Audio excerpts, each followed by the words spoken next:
গাজীপুরের মহানগরের কাশিমপুরে সেনাবাহিনীর অভিযানে বিপুল পরিমাণ ইয়াবা সহ 2 মাদক ব্যবসায়ীকে আটক করেছে মৌচাক আর্মি ক্যাম্পের টহল টিম।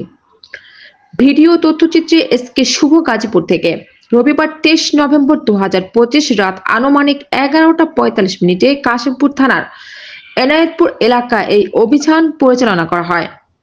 সেনাবাহিনীর টহল টিম সন্দেহজনকভাবে চলাফেরা করা এক মাদকাসক্ত ব্যক্তিকে থামিয়ে জিজ্ঞাসাবাদ করলে তিনি স্থানীয় মাদক সরবরাহকারী ও চক্রের অবস্থান সম্পর্কে তথ্য প্রদান করেন। প্রথমে কাশিমপুরের কুখ্যাত ইয়াবা ডিলার আরিফ হোসেন ওরফে কসাই আরিফের মাদকের আড্ডায় অভিযান চালানো হয়। এ সময় সেনাবাহিনীর উপস্থিতি টের পেয়ে পালানোর চেষ্টাকালে মোহাম্মদ রুবেল আলম নামে এক সহযোগীকে আটক করে তার কাছ থেকে 5,996 পিস ইয়াবা উদ্ধার করা হয়।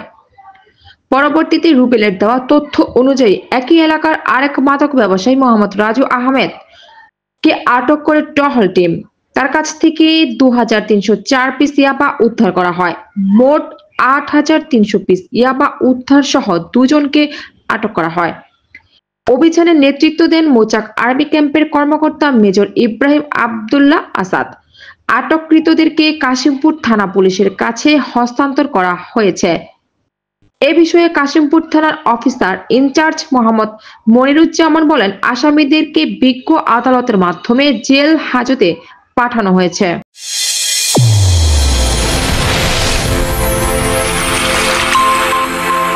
চ্যানেল A1 হৃদয়ের স্পন্দন।